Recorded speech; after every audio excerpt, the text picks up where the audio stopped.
Muy bien, vamos a hablar a propósito de la nota sobre lo siguiente, la prisión preventiva y el uso del habeas corpus como recurso. Estamos con James Rodríguez, abogado penalista. Le damos, por supuesto, la más cordial bienvenida. ¿Qué tal, doctor Rodríguez? Muy buenos días. Como siempre, es un honor estar con ustedes. A usted muchísimas gracias por acompañarnos. La coyuntura nos invita a aprender, a educar también sobre este tipo de medidas cautelares. En el principio, si hablamos de prisión preventiva, ¿qué es la prisión preventiva y en qué casos se debe aplicar? La prisión preventiva es una medida excepcional solicitada únicamente por el representante del Ministerio Público ante el juez de investigación preparatoria a efectos o con la finalidad de poder asegurar la permanencia del investigado o denunciado durante el proceso judicial. Esta prisión preventiva es solicitada ante el juez de investigación para que, conforme a la norma, se demuestren de que existen los 3 elementos para que se dé la prisión preventiva. Esto es, por ejemplo, la suficiencia probatoria, es decir, la relación entre los hechos denunciados y el investigado, la pronoxis de pena, que debe superar, en el caso del investigado, la pena probable mayor a 4 años, y finalmente el peligro procesal, que se divide entre lo que es el peligro de fuga y el peligro de obstaculización de la justicia. Si estos 3 elementos se dan en forma consecutiva y en una sola línea, entonces el juez debe declarar fundada la prisión preventiva en contra del investigado. Muy bien. ¿Ese es el tipo de evaluación que hace el juez entonces luego de la solicitud de los fiscales? Así es. Solamente es pedido, puede ser solicitado por el Ministerio Público, no por la parte agraviada, no por el procurador, por el Ministerio Público. Muy bien. Es la evaluación del Ministerio Público entonces quien decide si solicita o no prisión preventiva. Y es finalmente el juez de investigación preparatoria quien va a declarar fundada o infundada el pedido de prisión preventiva. Muy bien, claro, para la seguridad de la investigación. Estamos viendo en imágenes al exalcalde de Lima, Luis Castañeda Locio, porque, claro, acaban de pedir 36 meses de prisión preventiva. Lamentablemente no es el único caso. La ex candidata presidencial Keiko Fujimori también se ha regresado a prisión preventiva en realidad porque pasó 1 año, 2 meses en prisión preventiva, ha salido un par de meses también, ¿no? Diciembre, enero, y ahora ha regresado nuevamente a la prisión preventiva. En este último caso, ¿no? ¿Cómo es que se ha dado este escenario, ¿no? Tener prisión preventiva, presentar un recurso de habeas corpus y que luego este recurso, digamos, ya no tenga mayor efecto porque nuevamente está en prisión? Efectivamente, el caso de la señora Keiko es un caso bastante polémico, pero que a mi punto de vista sí se enmarca dentro de la ley y dentro del marco constitucional. Considero de que frente a nuevos hechos que han sucedido de investigación en los últimos meses, como son las declaraciones del señor Jaime Ochiyama, del señor Daniel Salaverry, lo que hemos visto todo el país, las declaraciones del señor Dionisio Romero, presidente del BCE, ¿no? Del Banco de Crédito. Declaraciones que no estaban en la primera etapa del proceso. Que no estaban en la primera etapa del proceso, donde manifiestan de que el último le habría entregado a la señora Keiko, le ha entregado a la señora Keiko $3.650.000 que no fueron declarados en la campaña.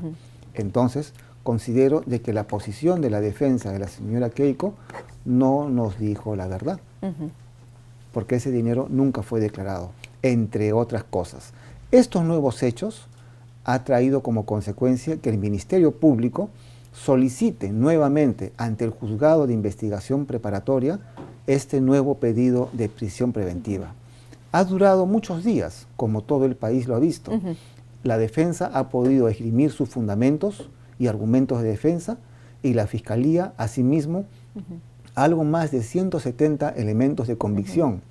Y finalmente, el juez Zúñiga, en una resolución, a mi punto de vista, amparable y necesaria, declaró fundada este requerimiento de prisión preventiva por el periodo de 15 meses contra la señora Keiko Fujimori, quien deberá permanecer en prisión, excepto pueda su defensa en recurrir a una instancia, ya sea la apelación ante la Sala Penal de Apelaciones o un recurso de casación o posteriormente otro nuevo recurso de habeas corpus con la finalidad de obtener la libertad de la señora Keiko Fujimori. Siempre está esa posibilidad, Todas, ¿cierto? Siempre hay un recurso frente a una medida.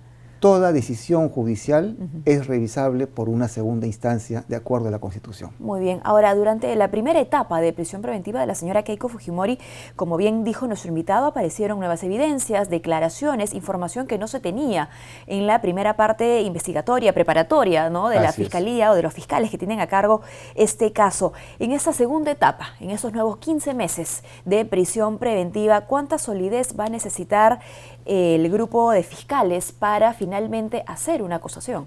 Yo creo de que, de acuerdo a lo que ha explicado el doctor Vela, el jefe del equipo Lavallato, en los próximos meses, y a mi punto de vista es muy importante, y recomiendo al Ministerio Público de que lo haga a la brevedad posible, porque todo indica de que tiene un caso fortalecido y un caso sólido. En consecuencia, mientras más pronto pueda presentar esta formalización de acusación ante el Poder Judicial para dar inicio a un juicio oral, creo que sería beneficioso no solamente para la justicia, sino también para todo el país, para podernos finalmente convencer o de la culpabilidad o de la inocencia de la procesada Keiko Fujimori. Sin embargo, vemos que en la práctica el delito de lavado de activos, ¿no?, de organización criminal y organización criminal es bastante complejo. Es muy complejo y dura mucho tiempo. Exacto. Pero mientras no exista una sentencia condenatoria contra la señora Keiko Fujimori, procesalmente y legalmente, ella podría postular en las próximas elecciones presidenciales. Tanto así como en el caso de Gregorio Santos, que estuvo detenido por un tema de corrupción y ahora prófugo de la justicia, como no tenía sentencia judicial, el INPE le otorgó un permiso especial para que pueda debatir con los otros candidatos. Creo que todo el mundo recuerda, todo el país recuerda esos momentos, ¿no? ¿Por qué? Porque no tenía una sentencia judicial. De igual forma, la señora Keiko Fujimori podría postular o presentarse como candidata en las próximas elecciones mientras no exista una sentencia condenatoria o ejecutoria. Así es. Bueno, estamos viendo cómo en este pedido de prisión preventiva al exalcalde de Lima, Luis Castañeda Olosio, está incluido también el señor José Luna Galvez, que acaba de postular a las elecciones congresales. Creo que su hijo ha postulado. Ah, su hijo, perdón. Así es. Sin embargo, me parece que este caso de OAS, de acuerdo a lo último que se ha vertido en los medios de comunicación en el país, es un caso de colusión agravada. Un caso en donde, al parecer, todo indicaría, de acuerdo a la posición del Ministerio Público, de que se habrían hecho supuestos contratos económicos como de asesoría entre Telesub y el exalcalde de Lima, con la finalidad de darle legalidad a unos pagos mensuales. Pero todo indica también a la vez, de acuerdo a la posición del Ministerio Público, que esto habría sido un acto simulado para poder lavar dinero o poder transferir dinero con un cierto sustento que finalmente todo también, de acuerdo a la investigación, solamente sería una forma de poder, digamos, ocultar estos actos ilícitos.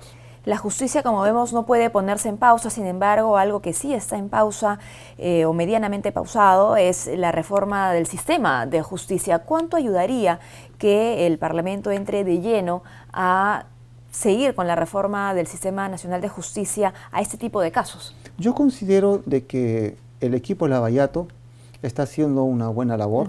Creo que todos los peruanos debemos apoyar la lucha contra la corrupción, porque no podemos mirar a un país con un futuro si no erradicamos la corrupción.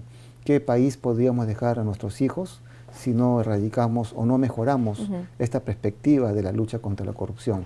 En consecuencia, creo que la labor que está haciendo el equipo Lavallato es una labor muy buena y a la vez creo que pocas veces se ha visto en la historia del Perú que han habido 5 presidentes constitucionales o presos o detenidos o prófugos o con detención domiciliaria, como todos los peruanos sabemos qué pasa con los presidentes. Bueno, y hay que entender que en este camino hay también etapas, ¿no?, que las acaba usted de mencionar: la detención, la prisión preventiva, la acusación.